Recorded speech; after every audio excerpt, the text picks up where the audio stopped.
How to win against a narcissist. Number one, realize that winning has nothing to do with them and everything to do with you. Winning isn't a checkmate. It's not a knockout punch. It's not a KO. It's not getting them to finally acknowledge your worth. It's not getting them to finally admit that they were wrong and change their ways. Winning is all about you. You are all that is needed to win because you are enough. Winning, it's reclaiming your identity again. It's finding ways to build back your self-worth. It's having the confidence to finally walk away from a bad relationship and not look back. That's winning. And if you're still watching this, you're already on your way. Number two, understand that everything you liked about that person is actually just you, right back at you, like a mirror.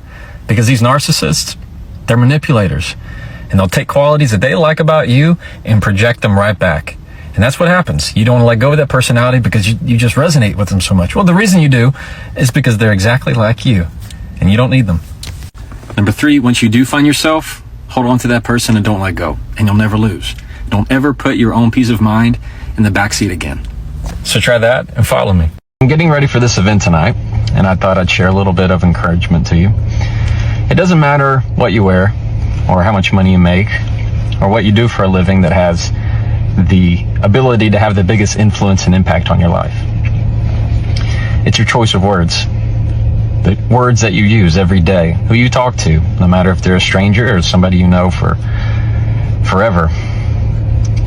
If you say it with confidence and assertiveness, and you add on kindness and grace, it's a combination that's going to last you a really long time.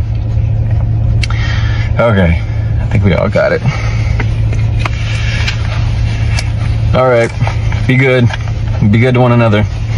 How to talk to someone who's passive aggressive. Psychology says that within each one of us, there's something called our inner child. Meaning inside of me is still 6-year-old Jefferson, Who has all of the same emotions, fears, and feelings as when I was 6. Now, passive aggression is a learned childhood behavior. So when you talk to someone who's passive aggressive, instead of getting frustrated and angry and cranking up the pressure, turn that into compassion and see their inner child, because their 5, 6, 7-year-old self didn't see open communication at home, didn't feel comfortable sharing their emotions. So when you crank up the heat, they claim up just like they did when they were a kid. So instead, create a safe space for them to feel like they can share their emotions, because they weren't taught how to.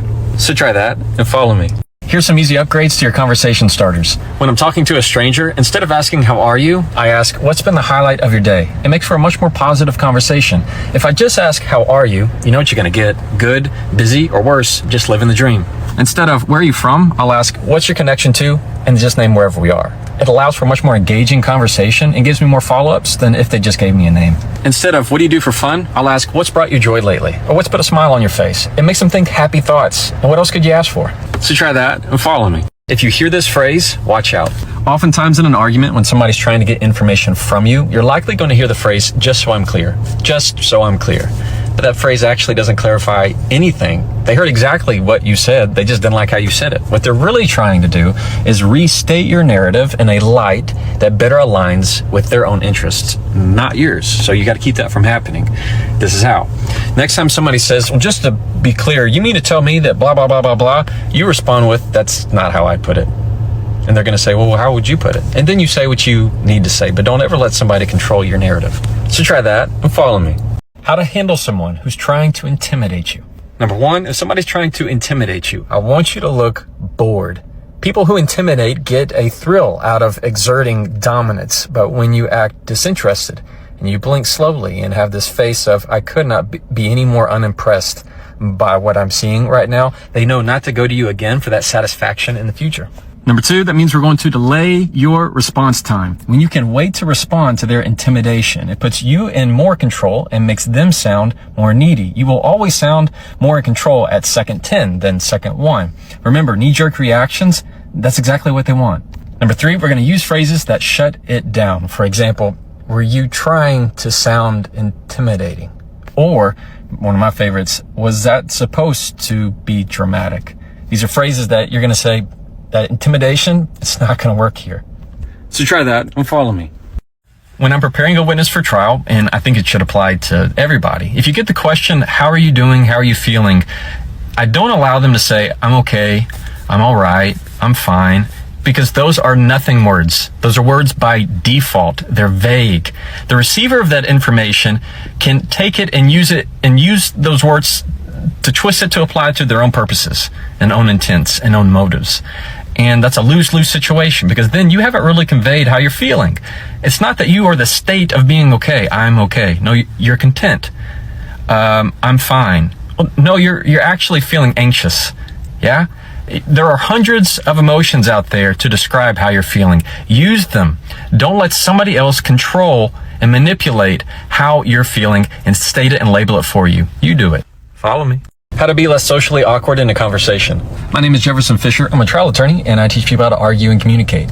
First off, there's nothing wrong with being awkward. It's that lack of perfection that makes you more personable. So let's normalize social anxiety. If you still want some tips, try these. Number one, if you're having trouble showing connection in the conversation, when somebody is talking, Instead of listening with your head straight like this is very direct, we're going to soften it by just tilting your head just a little bit. Makes it look like you're listening, you're more curious, you're more engaged, like an interview. Number two, in a social setting, go into it knowing who you want to talk to and 3 things you want to talk to them about. Our anxiety goes up The more choices we have. Think of shoes on a wall. It's a whole lot harder to pick out a pair of shoes than if you have 3 pair of shoes to choose from. So narrow your options by knowing who you want to talk to and 3 things you want to talk to them about. Number 3, do your best to keep the conversation on them. Ask questions about them, see how they are. You can see a prior video of mine on small talk. And if you ever feel unsafe, just leave. So try that and follow me. This one ingredient will change your communication forever. My name is Jefferson Fisher. I'm a trial attorney, and I teach people how to argue and communicate. So we've been taught our whole life that people expect perfection when we talk to them, that they want to see the polish. But that's just not true. People value authenticity. We want to see the real. And that one ingredient that separates great communicators from average ones is vulnerability. There is nothing that will strengthen your connection with that other person and break down walls faster than being vulnerable. Because perfection and success, that's not relatable. You know, it is struggles, fear, failure. So what does that look like? That means in the conversation, don't be afraid to tell somebody what you suck at. Tell them what you struggle with in that conversation. That's as easy as, hey, look, I really struggle finding my words sometimes, or I struggle with getting too emotional. So just let you know. Tell people what you struggle with, and that immediately goes, hey, I have struggles too, and relate to them. So if you want to increase and improve your communication, don't be afraid to be vulnerable. So try that and follow me. How to respond in your next argument instead of reacting. My name is Jefferson Fisher. I'm a trial attorney in Texas, and I teach people how to argue and communicate.